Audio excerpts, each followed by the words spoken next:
Ant-Man and the wasp के last episode के अंदर हमने देखा था कि किस तरीके से यहाँ पे जो एंटमैन होता है वो हैंक पिम के कहने के ऊपर उनके लैब के अंदर आता है अपने सूट की कुछ अपग्रेड करवाने के लिए। लेकिन जब वो यहाँ पे आ रहा होता है तो उसके फादर जो कि एक मशहूर चोर है वो दरअसल उसको एक टिप देते हैं कि हैंक पिम के लैब के अंदर से एम के कुछ लोग चोरी करने वाले हैं। लेकिन क्योंकि हम देखते हैं कि हैंक पिम इस वक्त यहाँ पे रीड रिचर्ड के साथ एक बहुत ही बड़ी मुश्किल को सॉल्व करने में लगे हुए होते हैं, तो वो एंटमैन की सारी बातों के ऊपर ध्यान नहीं देते हैं। लेकिन तभी हम देखते हैं कि यहाँ पे बेसिकली आयरन के माइंड का इस्तेमाल करते हुए एक अजीब व गरीब तरह की बीइंग जिसको स्लीप वॉकर बताया जा रहा है, वो यहाँ पे इनके पूरे के पूरे लैब के अंदर घुस के अटैक करती है और हैंक पिम के पास से ज़बरदस्त किस्म की उनकी इन्वेंशन ले जाती है, जिसके ज़रिए उन्होंने अपने दोस्त बिल फॉस्टर के लिए एक तरह की जन्नत को बनाया हुआ था। तो अब आगे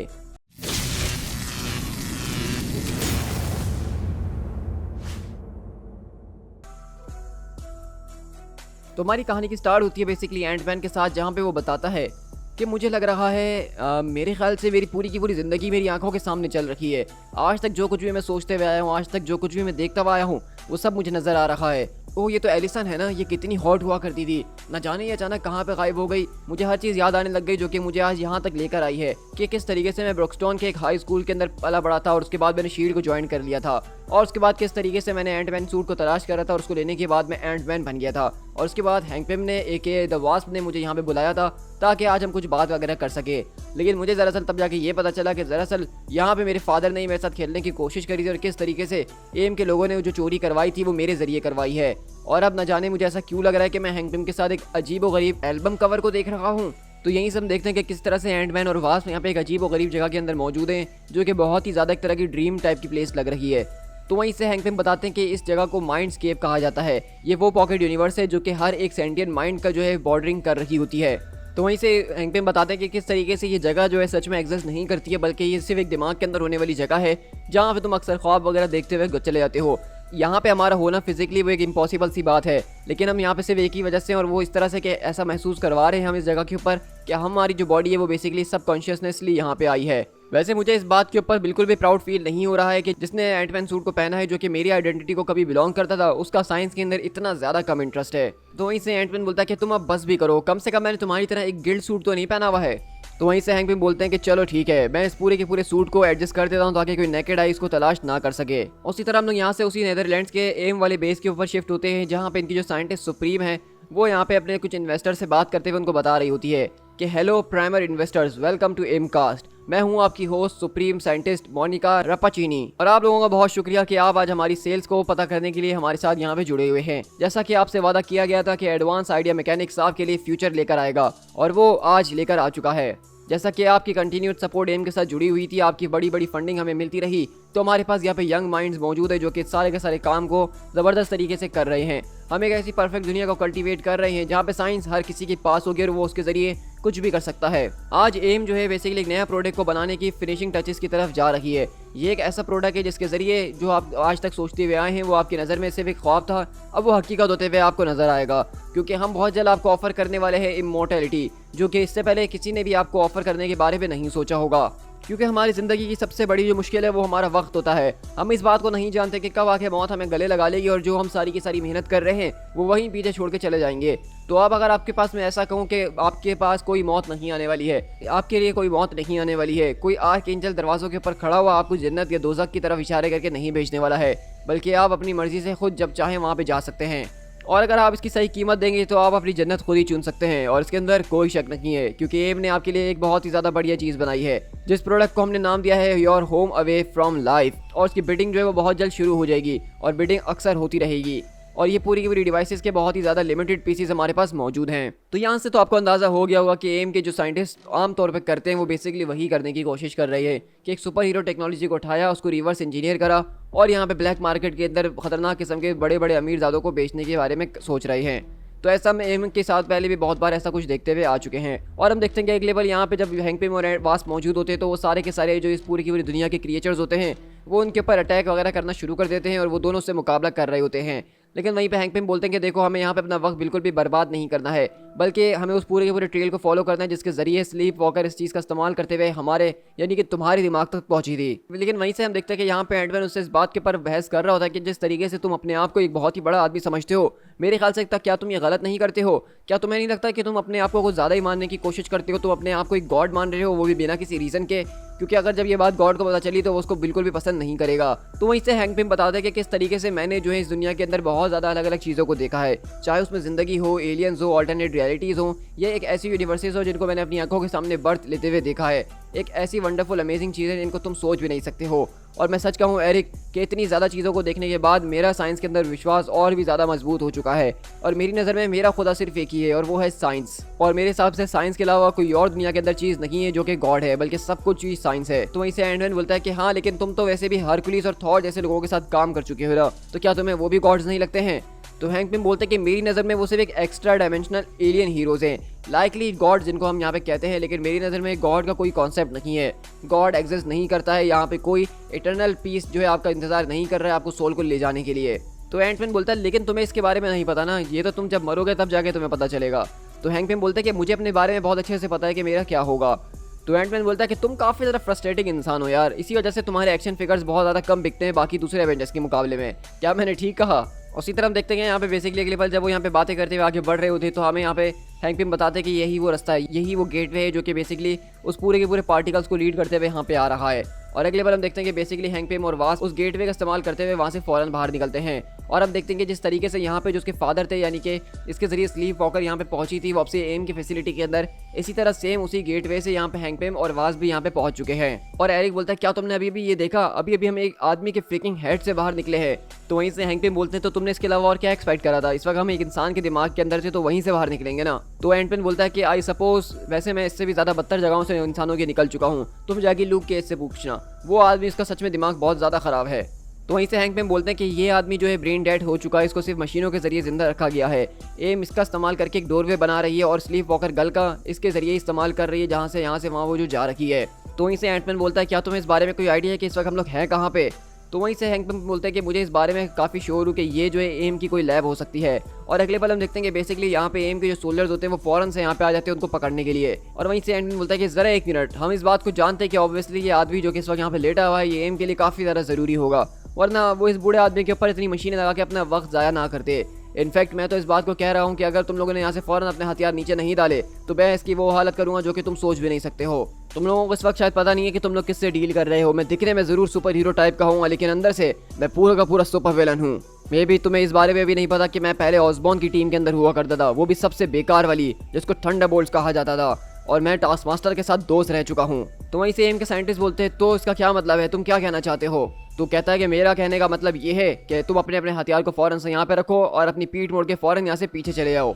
तो वहीं से वो साइंटिस्ट बोलते हैं वरना क्या तुम इस ओल्ड मैन को हर्ट करोगे, हम जानते हैं कि तुम ब्लफ कर रहे हो। तो वहीं से एंटमैन बोलता है क्या तुम इस बारे में श्योर हो? और इसी तरह हम देखते हैं कि यहाँ पे बेसिकली मोनिका को पता चल जाता है कि हैंक पिम यहाँ पे पहुंच चुके हैं, और वो कहती है कि पिम तुम कितनी ज़्यादा प्रेडिक्टेबल हो ना। लेकिन एंटमैन का यहाँ पे इस तरह से आना ये काफ़ी इंटरेस्टिंग एलिमेंट को ऐड कर देता है।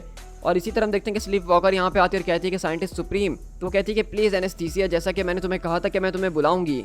तो वही से वो कहती है कि मुझे पता है कि आपने मुझे कहा था कि आपको मैं कॉल करूं, लेकिन मेरे फादर उसकी तबीयत कुछ ज़्यादा ही ख़राब होते जा रही है, और आपने कहा था कि एम वाले इसको ठीक करने के लिए कुछ भी कर सकते हैं, लेकिन ऐसा कुछ लग नहीं रहा है। तो इसी तरह हम देखते हैं कि मोनिका यहाँ पे सिर्फ उसके फादर को अपने पास रख के उसको झूठे तसल्लियाँ दे रही है ताकि वो उसका इस्तेमाल कर सके उसकी पावर्स का। लेकिन अगले पल वहाँ पे अलार्म बजना शुरू होते हैं और हर तरफ जो है भगदड़ शुरू हो जाती है, और वहीं से पता चलता है कि दरअसल ये पूरी की पूरी जो बैकअप रिक्वेस्ट की गई है सेक्टर 118 के अंदर की गई है। तो एनेस्थीसिया बोलती है कि ये तो वही जगह है जहाँ पे फादर को रखा गया है, मुझे जाना होगा।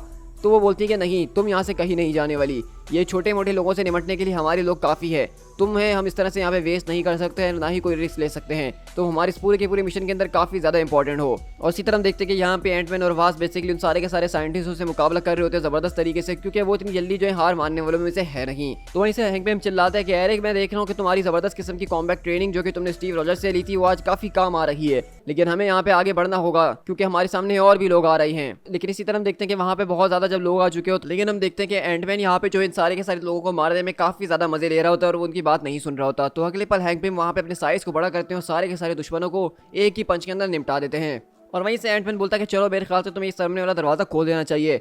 तो कहता है कि हाँ वैसे भी इसके अलावा मैं जो हूँ काफ़ी टाइम से बड़ा नहीं हुआ हूँ, जब से मैं आखिरी बार इनिशिएटिव के अंदर था तभी मैं जायंट मैन के अंदर बड़ा था, तो मेरे ख्याल से तुम्हें दरवाज़ा खोलना चाहिए और मुझे जायंट मैन बनना चाहिए। तो हैंकमैन बोलता है कि नहीं, मेरे ख्याल से तुम्हें ऐसा नहीं करना चाहिए क्योंकि तुम इसको होल्ड नहीं कर पाओगे और अपना ही खतरनाक किस्म का एक डैमेज कर दोगे जो कि अभी हम अफोर्ड नहीं कर सकते हैं। और वैसे भी मेरे सूट के अंदर होने वाली पॉकेट एक तरह का पोर्टल है जो कि सब एटॉमिक डायमेंशंस के अंदर जाता है। मेरे पास यहाँ पे ऐसी नंबर्स ऑफ डिवाइसेस मौजूद है जिनका इस्तेमाल करके हम इस दरवाजे को खोल सकते हैं, तो इसलिए तुम्हें अपना वक्त बर्बाद करने की और पावर्स को ज़ाया करने की कोई ज़रूरत नहीं है। उसी तरह हम देखते हैं कि हैंकमैन वहाँ पे बेसिकली एक ज़बरदस्त तरह की डिवाइस को निकालते हैं और दरवाजे के ऊपर लगाते हैं, जिससे एक तरह का पोर्टल वहाँ पे बन जाता है। और वहीं से एंटमैन बोलता है कि आखिरकार तुम्हें मुझसे मसला क्या है हैंकमैन, जब से मैं यहाँ पे आया हूँ तो मुझे इस तरह से देख रहे हो, मतलब क्या तुम्हारे दिल में मेरे खिलाफ कोई बात है, उसको कहते क्यों नहीं हो। तो हैंकमैन बोलता है कि मेरे ख्याल से अभी वो सही वक्त नहीं है। तो एरिक बोलता है कि रॉजर्स ने मेरे लिए वॉच करा है, स्टार्क ने मेरे लिए तुमसे बात करी है, क्या इतना तुम्हारे लिए काफ़ी नहीं है। आई मीन मैं वो पहला आदमी नहीं हूँ जिसने एंटमैन सूट को चुराया है, इससे पहले स्कॉट लैंग ने भी तो तुम्हारे सूट को चुराया था ना, और तुमने उसको तो एंटमैन बनने दिया था। तो वहीं से हैंकमैन बोलते हैं कि स्कॉट ने उस सूट को चुराया नहीं था, बल्कि मैंने उसको मजबूर किया था कि वो जाके उस सूट को चुराए और एंटमैन बने। और इसी तरह हम देखते हैं कि बेसिकली यहाँ पे हैंकमैन उस पूरे के पूरे पोर्टल्स के अंदर से कुछ बॉम्ब्स फेंकते हैं जिससे सारे के सारे एजेंट्स वहाँ पे बेहोश होकर गिर जाते हैं। और वो बताते हैं कि मैंने अपनी मर्जी से स्कॉट लैंग को चुना था कि वो जाके सूट चुराए और अगला एंटमैन बने, मैंने उसको अपना सक्सेसर चुना था। तो वहीं से एरिक बोलता है कि वेल तुमने बहुत ज़्यादा गलत करा, क्योंकि अगर तुम अपनी जगह पे सही होती तो स्कॉट लैंग आज जिंदा होता और वो मरा हुआ नहीं होता। और ये देख के हम देखते हैं कि हैंकमैन को वहाँ पे बहुत ही ज़्यादा गुस्सा होता है और वो अगले पल वहाँ पे एरिक के पेट के अंदर एक ज़बरदस्त किस्म का घूसा मारते हैं। तो वहीं से एरिक बोलता है क्या हम सच में यहाँ पे ये सब करने वाले हैं रियली। तो हैंकमैन बोलता है कि नहीं, हम यहाँ पे ये सब कुछ बिल्कुल भी नहीं करने वाले हैं, तुम यहाँ पे खड़े होकर दरवाजे को देखोगे और मैं जाके अंदर से बिल फॉस्टर के सोल को वापसी लेकर आऊंगा। ये तो पूरे के पूरे कसाई हैं, जरा इनको देखो कि इन्होंने मेरे इस पूरे के पूरे काम के साथ क्या किया है। तो वहीं से हैंकमैन बोलते हैं कि इन्होंने मेरे इस पूरे की पूरी डिवाइस के साथ न जाने पता नहीं क्या क्या कर दिया और अभी मेरे पास इतना वक्त नहीं है कि मैं सबको ठीक कर सकूं। मेरे ख्याल से मुझे इसको अपने एक पिन पॉकेट के अंदर डाल के फौरन से माइंडस्केप के जरिए वापसी लैब के अंदर जाना चाहिए, वहीं पे जाके मैं देख सकता हूँ कि हम क्या कर सकते हैं और क्या नहीं। तो एरिक बोलता है कि बहुत बढ़िया, चलो जितनी जल्दी ये हो जाए उतना ही ज़्यादा अच्छा है, ताकि इसके बाद हमारा एक दूसरे से सामना कभी ना हो। और अगली बार हम देखते हैं कि इसी देर में यहाँ पे मोनिका जो है वो बेसिकली यहाँ पे टेलीपोर्ट होते हुए आती है और कहती है ऑल राइट अब बहुत हो चुका है। और अगली बार आके देखते हैं कि हम यहाँ पे वो सीधा एरिक के अंदर एक तरह का इंजेक्शन लगाती है और कहती है कि मैं तुम्हें देख के काफ़ी ज़्यादा इंप्रेस्ड हो गई, ये तो मानना पड़ेगा डॉक्टर पेम, लेकिन यहाँ पे क्यों मैं क्या लगा कि मैं खाली हाथ पे हाथ रख के बैठे रहने वाली हूँ। लेकिन आई एस्यूम तो मेरे बारे में तो बहुत बेहतर तरीके से जानते ही होगे ना कि मैं न्यूरोटॉक्सिन्स के अंदर कितनी ज़्यादा जो एक तरह की एक्सपर्ट हूँ। मैंने इस तरह के जहर बनाए हुए जिसका इलाज आज तक किसी ने नहीं निकाला है। और एक मिनट, तुम्हें क्या लगा कि तुम इस तरह से मुझे यहाँ पे जैप करोगे और मैं अपने चारों तरफ एक फोर्स फील्ड बना के नहीं घूम रही होंगी, जबकि मैं तुम्हारी नेचर को बहुत ज़्यादा अच्छे तरीके से जानती हूँ। तो हैंकमैन बोलता है कि मोनिका आखिरकार तुमने ये इसके साथ किया क्या है। तो वहीं से वो बताती है कि मैंने एक तरीके का नया टॉक्सिन बनाया है जो कि तुम्हारे इस पूरे के पूरे पिम पार्टिकल के काउंटर काम करता है और बॉडी के अंदर बिल्कुल उसका उल्टा इफेक्ट डालने की कोशिश करता है। और इस वक्त बस को समझ में नहीं आता है कि उनको छोटा होना या बड़ा होना है और उनके लिए काफ़ी ज़्यादा अनकंफर्टेबल होता है। आई इमेजिन कि वो यहाँ पे अभी सिर्फ कुछ ही सेकंड के अंदर बेहोश हो जाएगा। चलो अब तुम्हारा शो यहाँ पे खत्म हो चुका है, तो चलो यहाँ पे सबको खत्म करते हैं और मैं यहाँ पे ट्रूप्स को आने देती हूँ ताकि इस बात को मेक श्योर कर सके कि तुम यहाँ पे मेरे साथ एक कोऑपरेटिव मूड के अंदर रहने वाले हो। लेकिन अगली बार हम देखते हैं कि यहाँ पे अभी भी एरिक जो है वो बेहोश नहीं होता और अगले पल वो अपने पीछे से जबरदस्त किस्म के लेग्स निकाल के उसके मुंह के ऊपर अटैक करता है। और वहीं से वो बोलता है मेरे ख्याल से तुम्हें इन लेग्स को निकालने की जरूरत नहीं थी सूट में से, आफ्टर ऑल देखो आज ये वैसे भी मेरे लिए काम आ ही गए हैं। और इसी तरह हम देखते हैं कि एनेस्थीसिया भी यहाँ पे पहुंचकर कहती है कि साइंटिस्ट सुप्रीम क्या वो ठीक हैं। तो वहीं से हैंकमैन बोलते हैं कि स्लीप वॉकर वो इस दरवाजे के बाहर खड़ी है और वो बिल्कुल यहाँ पे आने ही वाली है। मैं इस चीज़ को और तुम्हें अपने साथ यहाँ से वापसी लेकर जा रहा हूँ। मैं यहाँ से किसी ऐसी जगह पे जा रहा हूँ जहाँ पे जाके मैं सबके बारे में सोच सकूँ। और अगली बार हम देखते हैं कि यहाँ पे एनेस्थीसिया आती है और कहती है कि मोनिका क्या तुम ठीक हो। तो वो कहती है कि फौरन से पेम को तलाश करो। इसी तरह हम देखते हैं कि एंटमैन यहाँ पे बहुत बुरी हालत में आ चुका है इस टॉक्सिन की वजह से।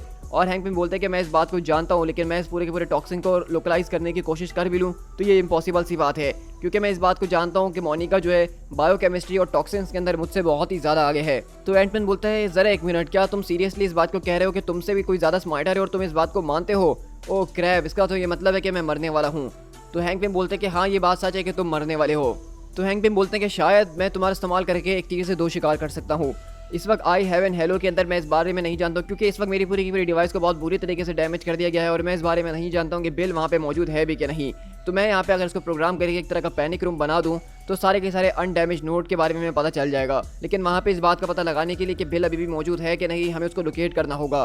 तो अगर मैं हॉलो के लाइफ लॉक सॉफ्टवेयर का इस्तेमाल करके तुम्हारे माइंड के साथ अटैच कर दूँ और तुम्हें वर्चुअली उस दुनिया के अंदर भेज दूँ तो तुम वहाँ पे जाके उसको तलाश कर सकते हो और इस बात का पता लगा लोगे। और इतनी देर में मैं तुम्हारा क्योर तलाश करूँगा, क्योंकि जब तक तुम यहाँ पे मौजूद रहोगे तब तक तुम्हें ये दर्द महसूस होता रहेगा जो कि एक अनबेरेबल पेन है।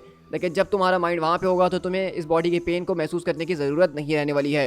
हैंक पिम बोलते हैं कि तुम जाओ और जाके बिल को तलाश करो, जब तक मैं यहाँ पे तुम्हारे लिए तुम्हारे क्योर को तलाश करता हूँ और बाकी के एवेंजर्स को यहाँ पे बुलाता हूँ, ताकि इस पूरे की पूरे ऑपरेशन को आज हम शट डाउन कर सकें।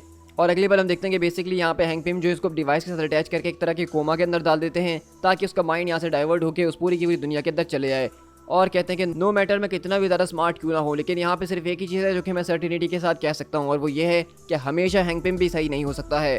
और अगले बार हम देखते हैं कि हैंक पिम बेसिकली यहाँ से आगे बढ़ जाते हैं ताकि इस सबको तलाश कर सकें कि इसको कैसे रोकना है। लेकिन वहीं से हम देखते हैं कि बेसिकली एरिक जो है वो अचानक एक तरह के समंदर के अंदर आ जाता है और कहता है कि आखिरकार ये क्या हो रहा है, मैं अंडर वाटर हूँ।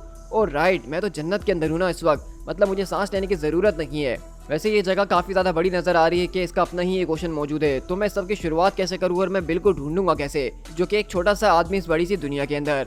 लेकिन अगले बार हम देखते हैं कि बिल बेसिकली यहाँ पे एक ज़बरदस्त तरह का जायंट मैन बना हुआ है, जो कि अपने सर के ऊपर इस पूरे के पूरे आसमान को उठाया हुआ है। और अगले बार हम देखते हैं कि हैंक पिम यहाँ पे छुपके से सारे के सारे गार्ड्स को डॉज करते हुए आगे बढ़ ही रहे होते हैं, लेकिन अचानक उनके चारों तरफ एक तरह की फोर्स फील्ड आ जाती है। और वहीं से मोनिका कहती है कि अपने आप को इससे बाहर निकालने की कोशिश बिल्कुल भी मत करना, क्योंकि ये वेब जो ये एटम साइज्ड फाइबर से बना हुआ है, जिसके ज़रिए तुम चाहे कितना भी छोटा क्यों ना हो जाओ, लेकिन इनसे बाहर निकलना वो इम्पॉसिबल सी बात है। चलो अब उस रियल रीज़न के ऊपर बात कर ही लेते हैं कि मैंने तुम्हारे उस लिटिल होममेड हेवन को क्यों चुराया तुमसे। क्योंकि जो फंड्स हमें इस पूरी की पूरी डिवाइस के दिखाने के बाद मिलने वाले थे, उसके जरिए हम एम के और दूसरे ज़बरदस्त तरह के प्रोजेक्ट्स को ग्रीन लाइट कर सकते हो सारी की सारी फंडिंग्स के जरिए। मोर इंपॉर्टेंटली मैं इस बात को जानती थी कि मैं जब तुमसे किसी चीज़ को चुराऊंगी तो तुम उसको वापसी हासिल करने के लिए यहाँ पे ज़रूर मेरे पास आओगे, तो इसलिए मैंने यहाँ पे एना का इस्तेमाल करा ताकि मैं तुम्हें यहाँ तक लेकर आ सकूँ। क्योंकि मैं तुम्हें यहाँ पे आज एक ऑफर देने वाली हूँ हैंक पिम। मैं चाहती हूँ कि तुम यहाँ पे मेरे साथ सारी की सारी दुश्मनी खत्म करो और मेरे साथ मिल जाओ और एम को ज्वाइन कर लो फॉर्मली। और मैं तुम्हें एक फॉर्मल इन्विटेशन देना चाहती हूँ एम को ज्वाइन करने के लिए। तो हम देखते हैं कि बेसिकली मोनिका ने यहाँ पे हैंक पिम को इसलिए नहीं बुलाया है क्योंकि वो उनकी डिवाइस को चोरी करना चाहती थी या फिर वो उनसे बदला लेना चाहती थी, बल्कि मोनिका इस बात को जानती है कि हैंक पिम कितने ज़्यादा इंटेलिजेंट इंसान है और वो चाहती है कि हैंक पिम बेसिकली एम को ज्वाइन कर लें। To be concluded.